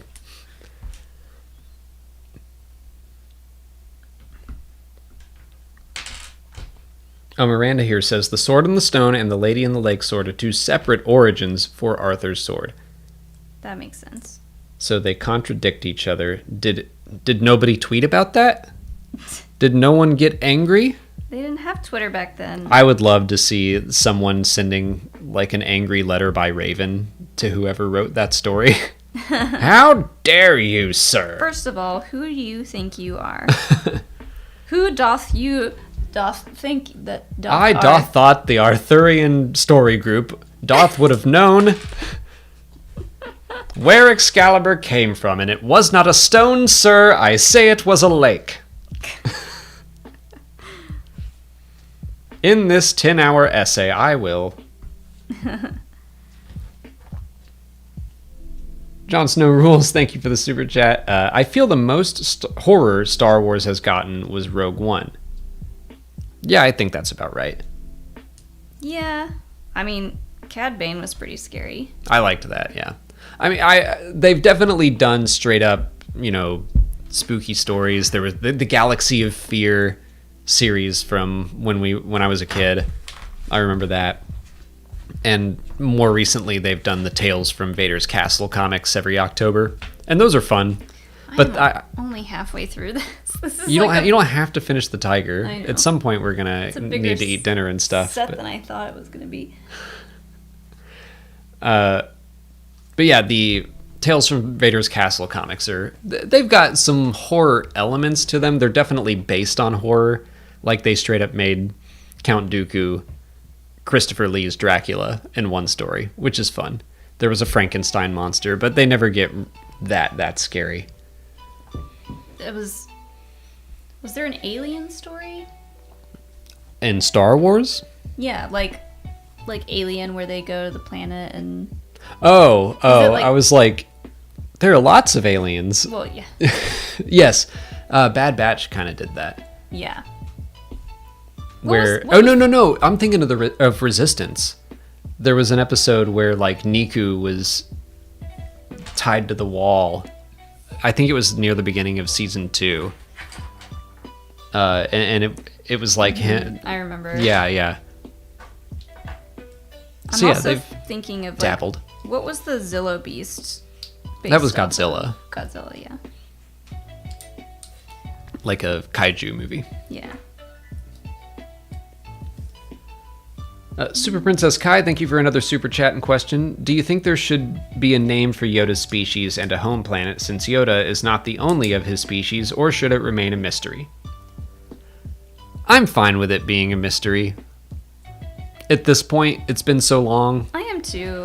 It's been 40 years. Yeah. Keep it a mystery. Yeah. If you haven't told us yet, I don't want to know. Now I'm like the angry kid. I didn't want to know anyway. I didn't want to know anyway. So don't tell me. Yeah. Yeah, it's not something I'm dying to know. Because as soon as we know, like, it takes a lot of the fun out of it, I think. Yeah. I mean, it's the same way when the second they told you Grogu's name, you had built it up. It had only been a year. Yeah. It had been a year, and you'd still built it up so much where it's like, oh, it's Grogu? Mm-mm. And then you accepted it a week later, but... Yeah. Like, Pelly's lines this past week about, Grogu, that's a terrible name, I'm sorry. I'm not calling you that. Like, I feel like that had to be commentary on fans. Yeah. Where it's just like, no one's going to be happy with the name because you teased it for so long. But it's also like, that could just also be Amy Sedaris. Maybe. Speaking her mind. You're right.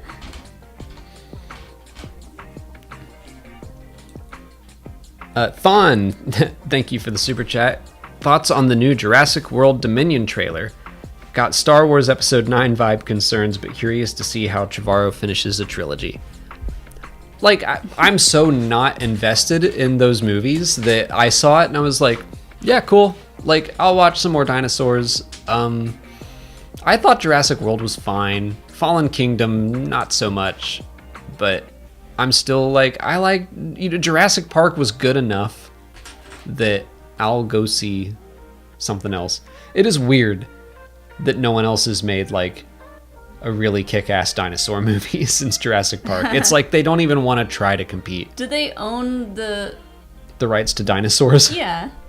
I don't think so. Think they do. But I don't want to say that with confidence. I mean, I watched the trailer for the new movie earlier today and I was like, this looks like every other trailer for a Jurassic Park movie since they kind of rebooted it, but then they threw in some of the original characters, and I was like, oh, cool, they're in it. Yeah, nice. I'm excited for that. I was like, But yeah, it doesn't, I don't know. Not I'm going to see it. We're going to see it with our friend Matt, who loves Jurassic Park, but I mean, I went and saw Jurassic World Fallen Kingdom with him, and I watched the light leave his eyes. He was just not having it. He was mostly mad that it was like dinosaur torture porn, he said, where it's just like, I don't want to see all these dinosaurs dying from some volcano explosion. That really bummed him out. Yeah. And the joke in the trailer about like, they always go bigger or something like that, and it's like, I mean, they're right, it's true. Yeah. The feathered dinosaur was intriguing. I think it'll look great. Like, especially the night scenes. Anything in broad daylight is always going to look a little bit more harsh, but the night scenes with dinosaurs looked really good in the trailer. The pterodactyl part, the helicopter, looked really cool. Something that I'm kind of laughing about is that at the end of Fallen Kingdom, and I'm probably remembering this wrong, but from my recollection, they let like 15 dinosaurs out. Like, they were going to be sold off on the mainland in California, and then the little girl hit the button and was like, they were going to die. Like, gas got in and they were all going to die. And so the little girl let them all out, and it was like 15 dinosaurs escaped. Oh, yeah. And now it's like the world is overrun by every kind of dinosaur. And I'm like, whatever. I'll make this leap of logic with you, but it does seem a little bit odd. It's like, I don't think that dinosaur was locked up in that building. What did we just say about continuity trying to be fit into a That's box? what I'm saying. I'll make the leap, but it is kind of funny that they're like, we have to let these 15 dinosaurs out, and now the world is just, we can't handle it. Can't be trusted.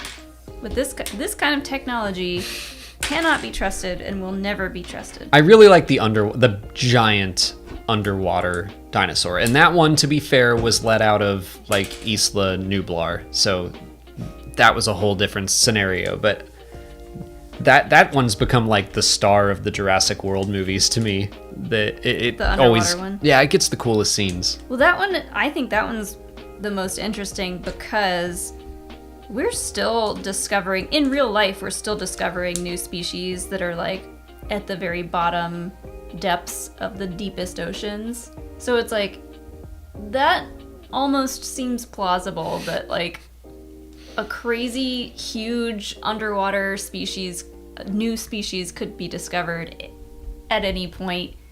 And yeah, that just like makes sense and could happen. So that one is the most realistic for me. Andrew Pilla said, "I'm sorry, did you call a mosasaur a dinosaur?" And I'm not Jurassic Park explained. Is that not a mosasaur? I think that's the big underwater one. Is that not a dinosaur? I thought it was a dinosaur. I don't know. Super old whale. With sharp teeth. I mean, is it not a terrible lizard? I don't know. Just giant. A terrible lizard? Isn't that what like Tyrannosaurus means? I don't know. Mosasaur is not a dinosaur. I don't know. I don't know. It was in Jurassic Park. That means it's a dinosaur. That's just science. It has to mean it's true. Jurassic Park wouldn't lie to me. We're too jaded. It's a marine reptile. Marine reptile. But if it's big enough... That sounds like a turtle to me. This is a big turtle. I mean, at what size does something stop being a marine reptile and it's a dinosaur now? That I do not know. I don't know. I don't know either. Water dinosaur, Griff. I agree. Water dinosaur. I don't know what the definition of a dinosaur is. So to me, I'm like big old lizard with sharp teeth, or not even sharp teeth. Can be an herbivore. These are all very legitimate questions and topics that are being brought to light, and I appreciate and love that that's what we're doing. I guess we got to do an explain it to me about just dinosaurs in general. Dino DNA. And we'll just ask a paleontologist, like, turtle? And they'll be like, no. Is it a turtle? Yes or no? Is a turtle a dinosaur? It's gonna become like. Is an iguana a dinosaur? Is it bigger than a bread box? I don't know. 20 questions with. Is it a turtle? With lizards?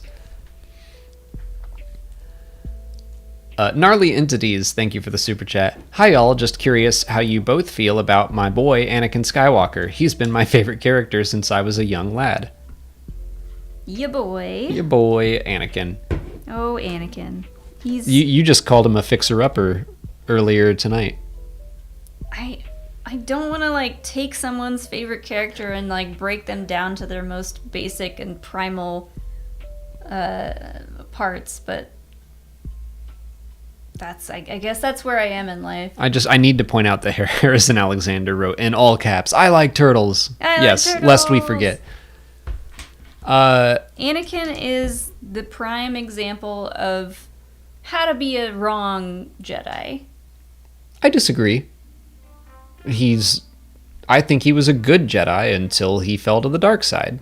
He always had bad attachment issues, though. Yeah, that was his problem, but his attachments often led him down a good path, I think. Yeah, I mean... It's just he let his attachments grow into selfishness, possessiveness, fear of loss, etc. So ultimately, he fell victim to all the things that the Jedi say, like, don't let this get to you. Yeah, but, I mean, would he have if they didn't have all those strict rules to begin with? I don't know, that's the thing. Like, we'll never know the woulda, coulda, shoulda. Yeah, but, I mean, someone just said, I think it was Harrison again, that, yeah, Anakin would have thrived in the High Republic. And I'm like, yeah, I think so. Yeah, because he would have been forgiven for some of his mistakes, and he would have had more nurturing, understanding role models. Exactly. So I'm like, I don't see Anakin as a inherently bad person. It's just that he was manipulated and absolutely let his attachments go too far. Mm-hmm. But I still think he was a good Jedi until he wasn't. I agree. But he also, he suffered from having to grow up as a slave on Tatooine. Oh, yeah. He had a lot of trouble. Yeah. He had a rough life. Mm-hmm. Like, that's what I think makes him a compelling villain and character, where it's like, I understand you. You're not right, but I understand you. Yeah.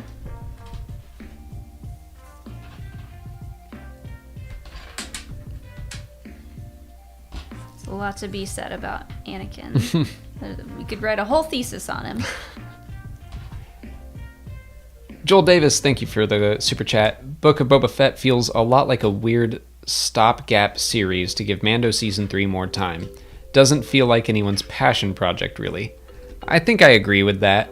Yeah. It was something that I enjoyed watching, but it didn't quite have that same feeling that watching The Mandalorian did. And then when The Mandalorian comes in, it definitely felt like Jon Favreau stepped up his writing game, where he's like, yeah, this is what I want to talk about. So, yeah, I think you're kind of right. You okay? Yeah. I just, squeezed this too hard and a bunch of pieces fell. Mm-hmm. That'll happen. I hate it. Get this stuff back on here. Miranda here, thanks for the super chat. Happy Lego Day. Do you think they'll ever bring back the queen of... Oh my god, I did it again. The Queen of Katathatin. I think that's the Queen of the Screaming Citadel. Thanks for always making such a chill and fun place to hang out. I'm like 90% sure that's the Screaming Citadel that you're talking about, and I'm gonna Google it to make sure. I lost a piece. Hold on.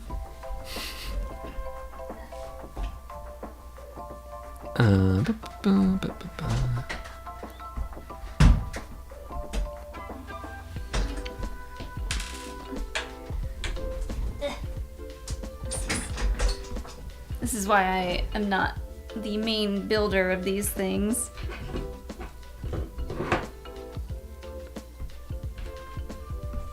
Stop squeezing the tiger so hard. I'm trying not to, but I also really want these pieces to stay on. And they just don't want to, and that's why they keep popping off. This is a poorly designed set. I was right. Yay. I'm sure someone in the chat already told me. But, yeah, I don't know. They definitely did that old, like, oh yeah, and we were talking about horror earlier, and that was supposed to be like a gothic horror Star Wars story. It was kind of weird. I wasn't super into it, but... Which story are we talking about? The Screaming Citadel. Like, Dr. Aphra takes Luke to this Force vampire lady. Yeah. I'm down. And then that turned out to be, like, a parasite that would infest people. And then the whole story ends with, like, oh, there's more parasites and it just infected someone else. Oh, no. To me, that's just the old horror trope of saying they're still out there. Yeah, they're never really dead. So... she absolutely could return. I don't think that they're super planning on it. Oh my gosh. Yeah. Also, I don't know how receptive people were to that comic. I was just like, yeah, I appreciate that you took the swing. Didn't really work for me. So if people had been all over it, then I'm sure they would have brought her back. But right now they're like, eh. I feel like, I mean, if you want to bring parasitic vampire-like characters to Star Wars, I'm totally down. But may or may not work. Official opinion, thank you for the question. Did you see Rey's saber in Kenobi's hand in the poster? I haven't really... That's not Rey's saber. I thought it was, well, it depends on who you want to call it. At that point, I would call it Anakin's lightsaber. Oh, that's what they're saying. Okay. But I mean, I haven't. Maybe they are saying it's Rey's yellow saber. The Skywalker saber. Yeah. That I haven't zoomed in on it yet. I haven't had really a chance to like get my microscope out and analyze that. Yeah. But I have seen people saying that it's Anakin's lightsaber or the Skywalker lightsaber rather than Obi-Wan's lightsaber. Yeah, I think that makes sense. I don't know. It could... A lot of times with posters and stuff like this, I'm like, I don't think they're trying to trick us or reveal too much in the poster. Like, analyzing the poster doesn't make a whole lot of sense to me. I don't think they're dropping story details or hints on the poster. The teaser poster of all things. Probably not. They were probably just like, hey, put Obi-Wan on here. And they told someone to put a lightsaber in his hand, and someone pulled a lightsaber asset into the picture. But also, it could be just one of those things. It's like, yeah, we want to get people talking about this. How do we do that? Yeah. Let's put a very grainy, blurry picture of someone holding a lightsaber. What lightsaber is it? We don't know. You nerds talk about it. Yeah.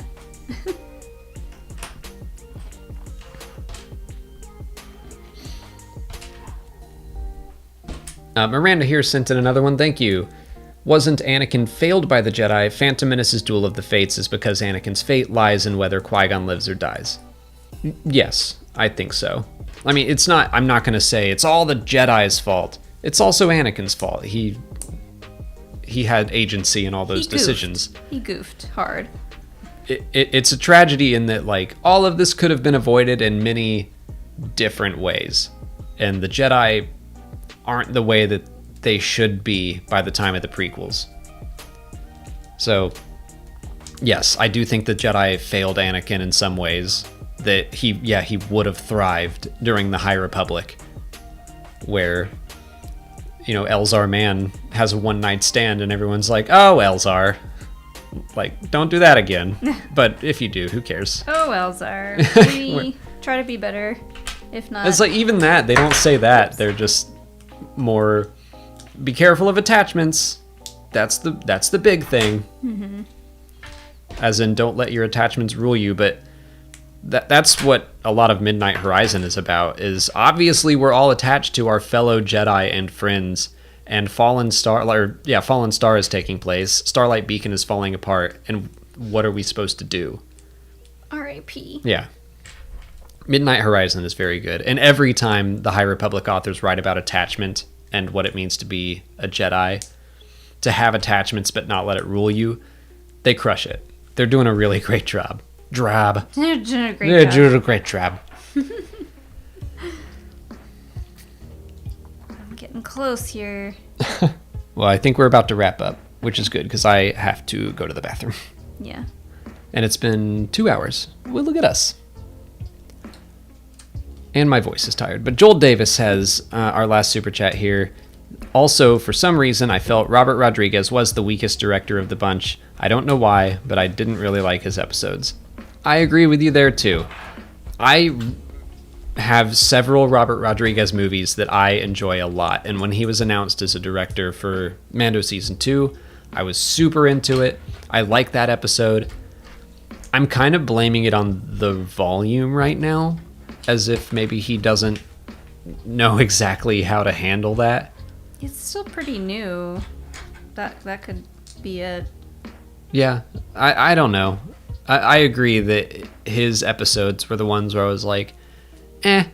I could see that he had a clear vision, and yeah, it just didn't get executed to the extent that he may have wanted it to be. Or maybe it did.